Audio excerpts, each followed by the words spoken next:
(2020-2021) 시즌 정규리그 챔피언이었지만 잇따른 부상 변수로 인해 9위에 머물렀던 팀 전주 KCC였습니다.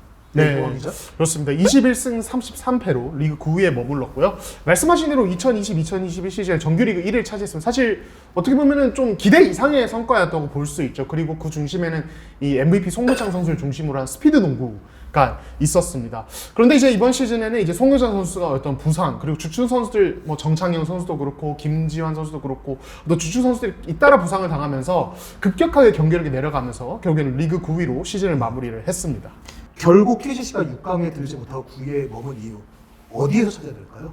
일단 부상이죠. 뭐 S급들 선수들이 좀 많이 빠졌고, 그리고 전년도 시즌보다 이 가드라인에서 제가 볼 때는 좀 우왕좌왕한 것 같아요. 제가 볼 때는 훈련 양이 확실히 조금 떨어졌다는 게 보이는 게, 왜냐면 전찬희 감독 농구는 상당히 많이 움직여야 되거든요. 네네. 외곽 선수들이 많이 지쳐요, 솔직히 보면. 그래서 그 항상 보면은 플레이오프, 뭐 작년에도 얘기했지만 플레이오프 올라갔을 때 그 정규리그 때 그 스피드나 그런 오펜스적인 것들이 많이 안 나오는 부분들이 상당히 많았거든요. 타 팀에 있을 때도 제가 체력적으로 네, 힘들었으니까. 체력적으로요. 그게 본인들은 못 느끼겠지만은 이게 시합에는 나와요. 그렇기 때문에 아무튼 그런 좀 뭐 대외적으로 좀 사소한 것들이 많이 겹쳐지지 않았나라는 생각이 들어요. 모션 오펜스와 많은 움직임, 체력적으로 힘든 농구를 하는 팀이 KCC라고 말씀하셨는데, 근데 사실 이런 팀이 결국은 플레이가 잘 될 때는 상대 입장에서는 정말 상대하기 힘든 거잖아요. 힘들죠. 많이 움직이기 때문에 수비가 이제 갖춰지기 전에 이제 많은 움직임을 가져가면서 2대1을 많이 하기 때문에 상당히 수비하기는 힘들죠. 김선영 선수 입장에서는 KCC와 게임할 때 KCC가 경기가 잘 될 때와 안 될 때 확실히 상대할 때 그 차이가 확연하게 느껴지나요? 네, 확실히 많이 느껴지는 게 시즌 초반에는 오히려 더 상대하기 힘들었어요. 왜냐하면 굉장히 모션 오펜스에 자르고 빼고 이거에 저희가 약간 휘둘리는, 저희가 KCC만 만나면 대고전을 많이 했어요. 막 16점 차로 벌어지다가 마지막에 뒤집고 이기고 이렇게 이긴 적이 많아서 좀 그게 초반에는 되게 힘들었었는데, 이게 운동량 아까 말씀해 주셨는데 운동량이 계속 많지 않았다 보니까 그럼 그만큼 체력적이나 몸 관리나 이런 준비가 좀 덜 됐다고 저는 생각이 들거든요. 근데 그게 초반에는 잘 안 나오는데 후반에 이제 4라운드 때부터는 이제 게임을 할 때 확실히 빨리빨리 떨어지더라고요. 네. 이런 외국 일단 KCC 같은 경우에는 지난 시즌에도 이 분석을 할 때 이런 부분이 있지만 어쨌든 타일러 데이비슨 같은 선수가 워낙 잘해주면서 시즌을 버틸 수 있었던 거라고 분석을 하셨었거든요. 그리고 그 얘기는 외국 선수도 정말 잘 뽑아야 될 것 같다는 생각이 들거든요.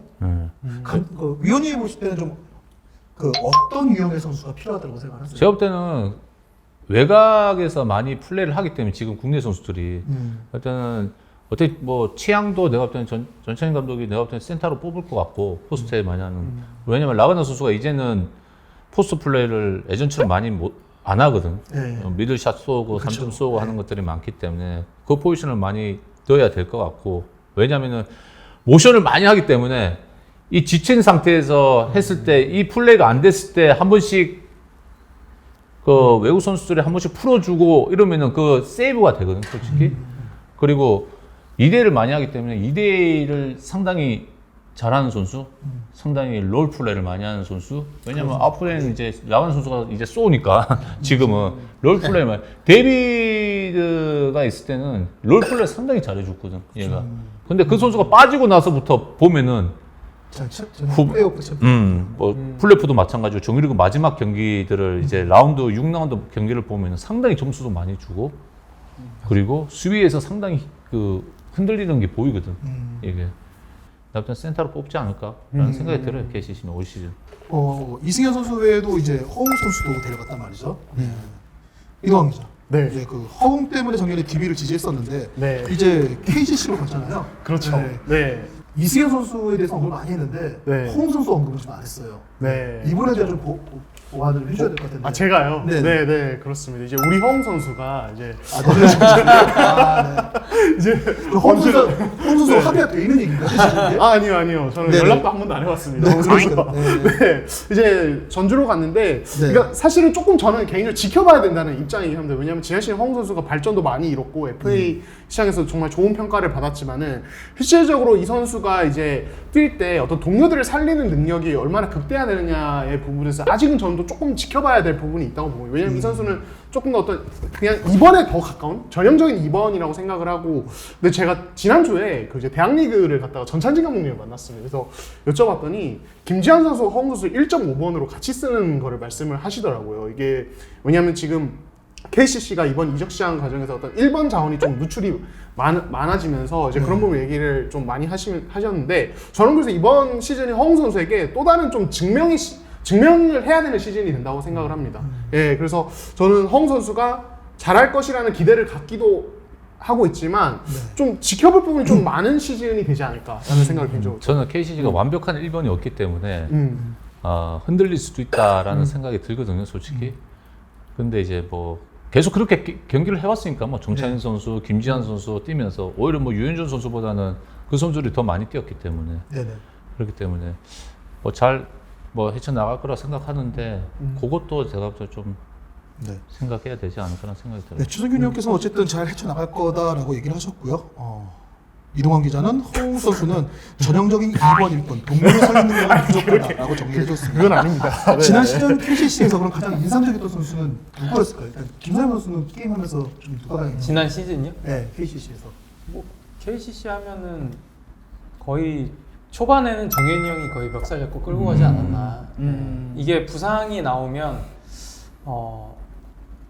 되게 다른 선수들한테 영향이 되게 많이 가요. 네. 부상으로 빠지면 스노우볼이 계속 굴러가요. 그 중요한 순간에 계속 해결해야 되는 에이스 이정현 선수의 압박감이 더 커지는 거고, 점점 의존도도 더 심해지면서 그 견제도 더 심하게 들어오거든요. 그래서 정현이 형이 초반에 되게 잘하지만 부상 선수가 계속 옆에서 나오는 걸 봤을 때는 나중에 퍼지겠다라는 생각은 전 했었어요. 왜냐면 그거는 어린 선수들도 퍼질 거예요, 아마. 그렇게 하면 부하가 그래서 심하게 걸리니까. 네, 아니나 다를까 진짜 점점 힘들어하는 모습을 좀 보면서, 근데도 이겨내는 또 묵묵히 그 역할을 하는 모습을 보면서 저는 좀 인상 깊었던 것 같아요, 이정현 선수.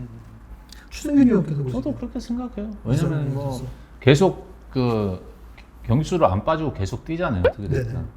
그리고 다 돌아올 때쯤 보면 또 1명 빠지고 2명 빠지고 3명 빠지고 이러다 보면은 상당히 힘들거든요. 왜냐면 감독 입장에서도 힘들죠. 왜냐면 비시즌 때 그렇게 조합을 맞춰놓고 맞춘 상태에서 이제 누가 들어가고 빠지고 이렇게 해야 되는데, 이 맞춘 게 자꾸만 흐트러지면은 사실상 플랜 B도 만들기가 힘든 상황인 거예요. 힘들어요. 그러다 보면요, 살짝. 근데 또 새로 만들려면은 새로 만들려고 또 하려고 시도를 하니까 또 빠지고 이런 현상이었어요, 작년에는. 그렇기 때문에 뭐 이종현 선수가 그래도 끝까지, 제가 볼 때는 6강 싸움을 끝까지 했는데 마지막에 무너진 것 같고, 솔직히 보면. 그렇기 때문에 이동환 기자가 볼 때 KCC에서 좀 이상적이었던 선수는 누가 있을까요?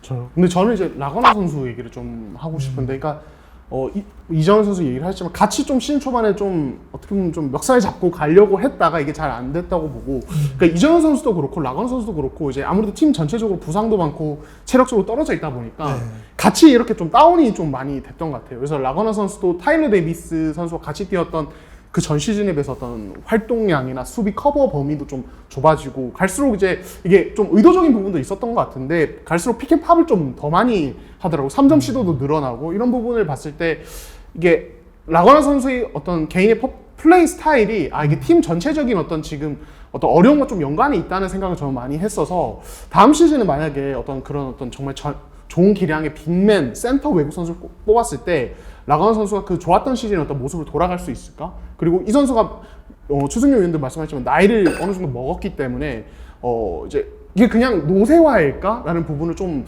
지켜볼 수 있는 시즌이 되지 않을까, 다음 시즌이. 그런 생각이 좀 들었어요. 그러니까 하이로 게임을 하려면 2대2도 하이로 게임을 하려면 이승현 선수하고 이런 잘 맞아야 되는데, 움직임이 아웃사이드로 빠지게 되면 라거나 선수가 이게 안 맞을 수가 있거든, 솔직히 따지면은. 그리고 제일 중요한 거는 이제 다른 외국인 선수가 만약에 좋은 선수를 데리고 왔다 KCC가 그러면 또 시간 분배 이게 상당히 내가 볼 때는 또 어쨌든 라거나는 그런 출전시간에 것들을 대한 잘 얘기를 해줘야 되지 않을까라는 생각이 들어요 저는. 에이징 커브는 왔다고 보십니까? 확실히? 확실히 뭐 예전보다는 확실히 아웃사이드로 많이 빠지는 거 보면 내가 볼 때는 힘에 붙이지 않을까라는 생각이 들어요 내가 볼 때는.